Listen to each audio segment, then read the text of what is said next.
આજે આપણે જોશું નવો ટોપિક કન્ટિન્યુ છે જે આપણે જોતા હતા અબોશનની અંદર. ઓકે, એબનોર્મલ પ્રેગ્નન્સીની અંદર.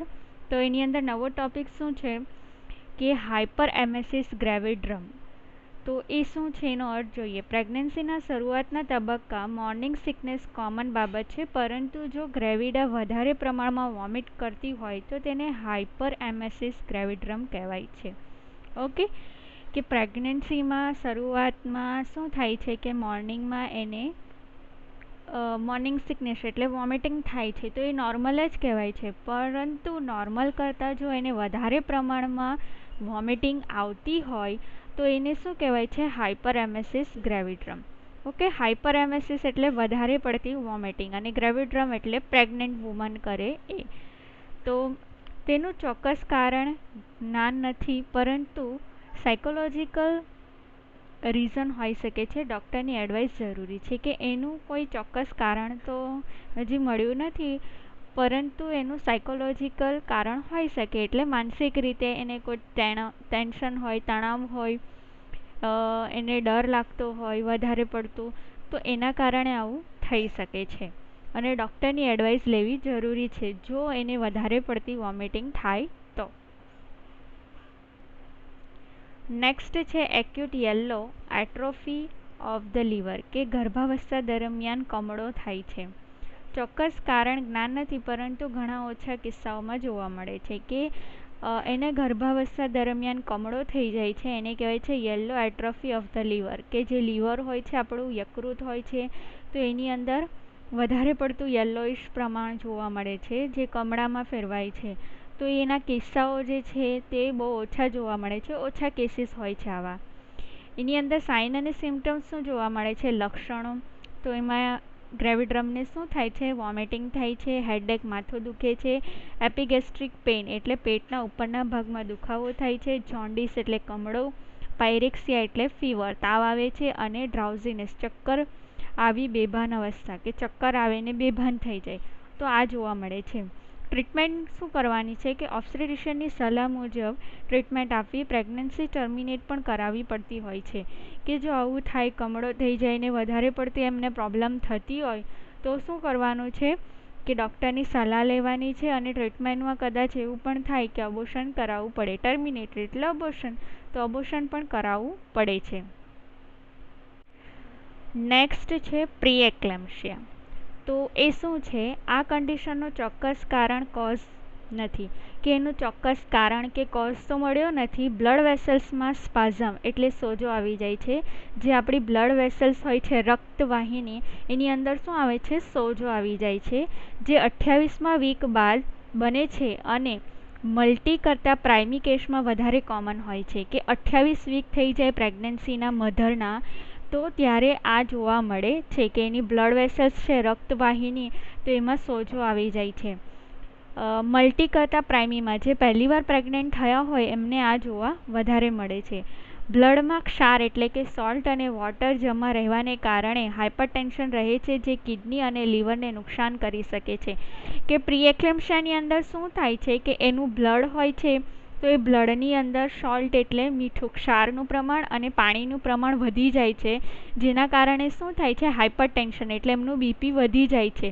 અને એ બીપી વધે તો એની અસર શાના પર થાય છે? એના કિડની ઉપર અને એના લીવર ઉપર થાય છે. ટ્વિન્સ, ડાયાબિટીસ, મેલેરિયા વગેરેના સંજોગોમાં પ્રી એક્લેમ્પ્સિયાની શક્યતા વધારે હોય છે. કે જેને ટ્વિન્સ હોય, જોડકા બાળક હોય એને, પછી જેને ડાયાબિટીસ હોય એને, જેને મેલેરિયા હોય એને આ પ્રી એક્લેમ્પ્સિયા થવાના ચાન્સીસ વધારે છે. સાઇન અને સિમ્ટમ્સ, લક્ષણો શું જોવા મળે છે? તો મોડરેટ એટલે ઓછા કહેવાય. બીપી જે છે તે કેટલું આવે? 140/90. નોર્મલ કેટલું હોય છે? 120/80 હોય છે. 120/80 mm of Hg. એન્કલ પર એડીમા જોવા મળે છે. એન્કલ એટલે જે પગનો ભાગ હોય ને ત્યાં, ઓકે, જે પંજો હોય છે આપણો ત્યાં જોવા મળે છે. એ અહીંયા પગનો અને થોડોક ઉપર ત્યાં શું આવે છે? સોજા આવે છે.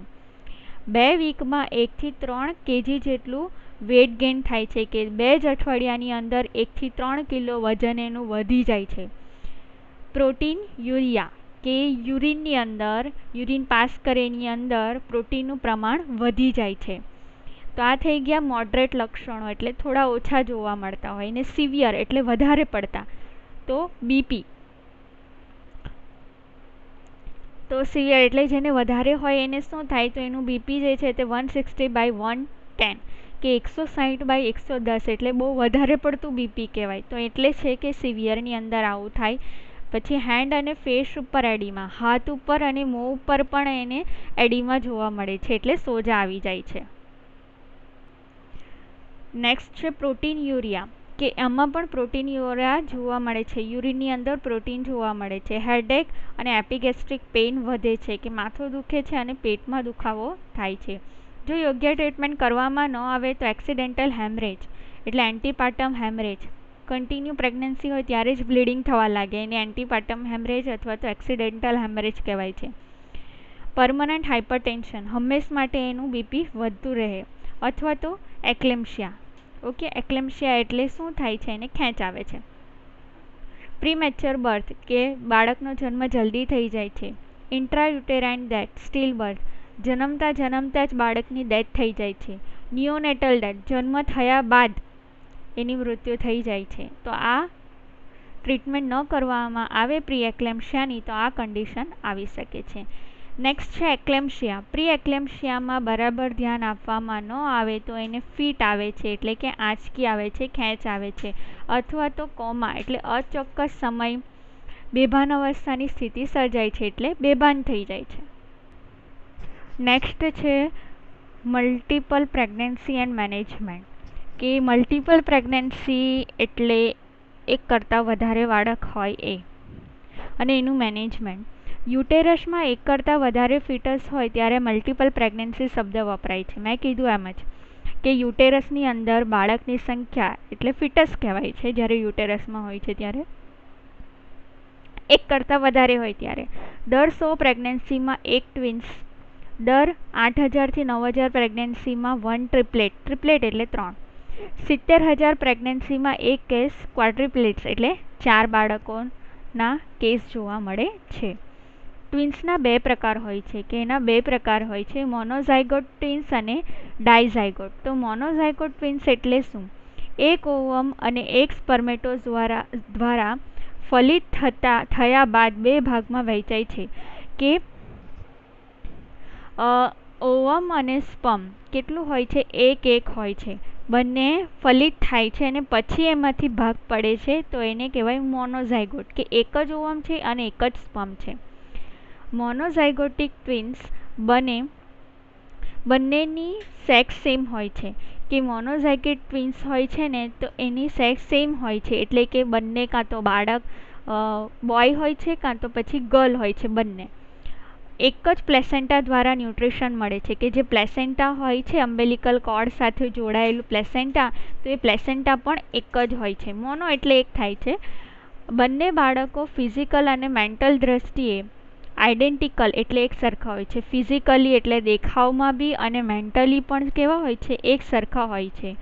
કોન્જેનાઇટલ એબનોર્માલિટીઝ પણ બંનેમાં સરખી જ હોય છે. જો કદાચ કોન્જેનાઇટલ એબનોર્માલિટી આવે, કે કાન જે છે તેનો શેપ બદલાયેલો હોય, હાથમાં આંગળી વધારે હોય, કે પછી એની સાઇઝ નાની હોય, કે કંઈ પણ એવી એબનોર્માલિટી આવે તો બંનેમાં સરખી જ આવે છે. તો આને કહેવાય મોનોઝાયગોટિક ટ્વિન્સ, કે એક ઓવમ અને એક સ્પર્મમાંથી 2 બને છે, એટલે એને મોનોઝાયગોટિક કહેવાય છે. ને એમાં એનું જે જાતિ હોય છે, મીન્સ કે ફિમેલ અને મેલ, તો એ પણ એક જ હોય છે. જે બંને જન્મે છે તો કાં તો બંને ગર્લ્સ હશે કાં તો બંને બોયઝ હશે. ઓકે, તો એ હવે ડાયઝાયગોટિક ટ્વિન્સ, 2 ઓવા અને 2 સ્પર્મેટોઝોઆથી ડેવલપ થાય છે, તેથી 2 પ્લેસેન્ટા હોય છે. પહેલામાં એક હતું, જ્યારે આમાં શું છે, ડાય એટલે 2 થાય છે, ને પેલું મોનો એટલે 1 થાય છે, કે આમાં 2 ઓવા છે અને 2 સ્પર્મ છે, એટલે બંને અલગ અલગ જ પહેલેથી થાય છે, અને બંનેની પ્લેસેન્ટા પણ શું હોય છે, અલગ અલગ હોય છે. બંને ફિટસની સેક્સ અલગ અલગ હોઈ શકે છે, પરંતુ એક સાથે જોડાયેલા હોય છે, કે બંનેની સેક્સ અલગ હોય છે. છોકરો અને છોકરી મેલ અને ફિમેલ હોઈ શકે છે, પણ બંને જે છે તે સાથે જોડાયેલા હોય છે. બેબીના વેટ, સાઇઝ અને અપિયરન્સમાં પણ ઘણો ફરક હોય છે. એમાં પહેલાં જેવું સેમ નહીં હોય, આમાં એની હાઇટમાં, વેટમાં, પછી એના દેખાવમાં બધું અલગ અલગ આવે છે.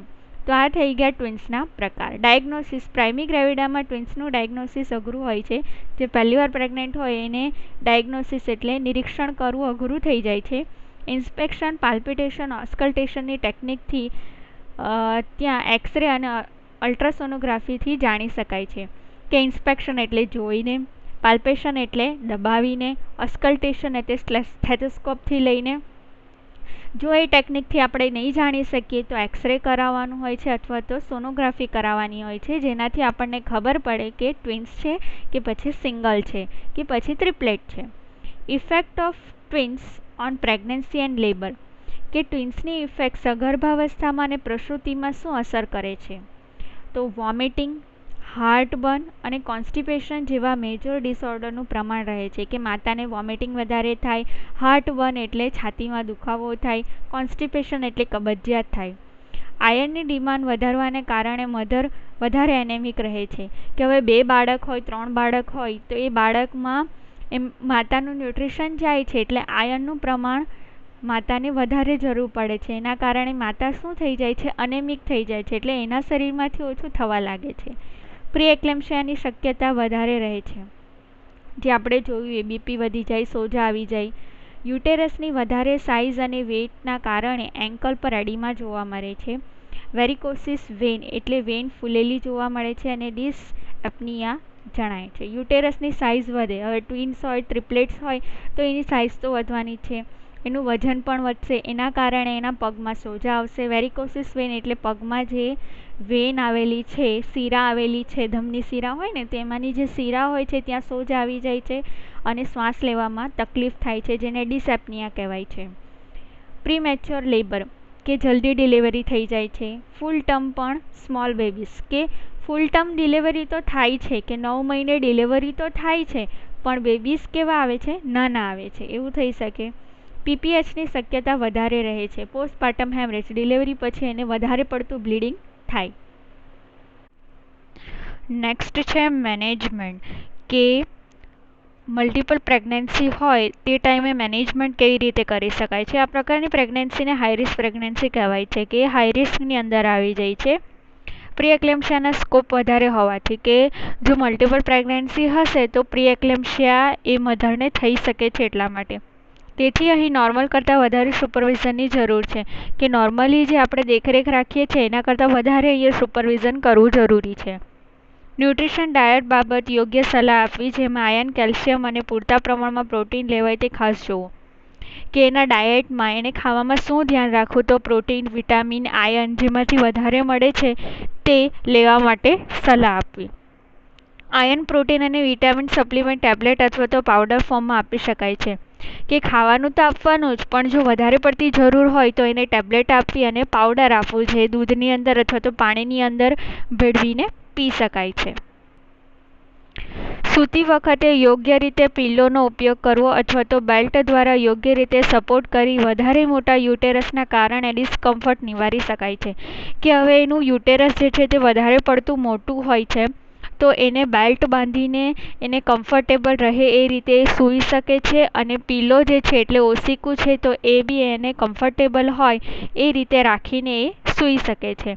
માતાને સ્પષ્ટ જણાવવાનું કે વધારે પડતી ખોટી રીતે મહેનત કરવાથી પ્રીમેચ્યોર બેબી બર્થ થઈ શકે છે, તેથી પૂરતા રેસ્ટ ફરજિયાત છે. કે જો મલ્ટિપલ પ્રેગ્નન્સી હોય તો એને પૂરેપૂરો આરામ કરવા માટે કહેવો. જો વધારે પડતું કામ કરશે તો જલ્દી ડિલિવરી થઈ જશે.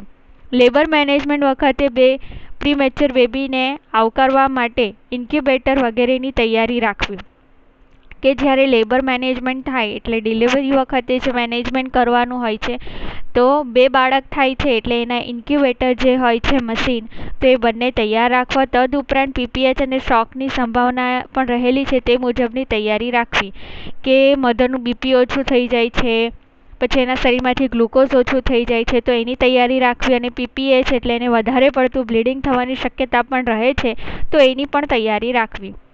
ફર્સ્ટ બેબીને નોર્મલ પદ્ધતિથી ડિલિવરી કરાવ્યા બાદ ફર્સ્ટ બેબીને બેબી 1ની આઇડેન્ટિફિકેશન બેલ્ટ બાંધવી. હવે પહેલું બેબી આવી ગયું છે અને એની ડિલિવરી થઈ ગઈ છે નોર્મલ રીતે, પછી એના હાથની અંદર બેલ્ટ બાંધી દેવાનું બેબી 1 કરીને.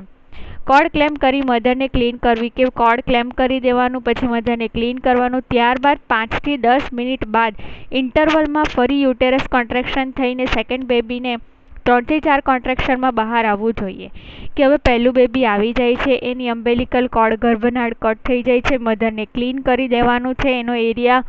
પછીથી લઈને 5 થી 10 મિનિટ રાહ જોવાની છે. પછી યુટેરસની અંદર જે કોન્ટ્રેક્શન આવે છે, ખેંચાણ આવે છે, તો 3-4 ખેંચાણ આવે પછી બીજા બેબીને બહાર લાવવું જોઈએ. 15 મિનિટ રાહ જોયા બાદ કોન્ટ્રેક્શન ન આવે તો વજાઇનલ એક્ઝામિનેશન કરીને પ્રેઝન્ટેશન ચેક કરવું જોઈએ. કે 15 મિનિટ આપણે રાહ જોઈ તો પણ યુટેરસના કોન્ટ્રેક્શન એટલે ખેંચાણ નથી આવતું, તો પછી આપણે વજાઇનલ એક્ઝામિનેશન જોવાનું અને જોવાનું છે કે બેબીની પોઝિશન કેવી છે, બેબુ કેવું છે, ઊંધું છે, આડું છે, કેવી રીતનું છે, તો એ ચેક કરવું.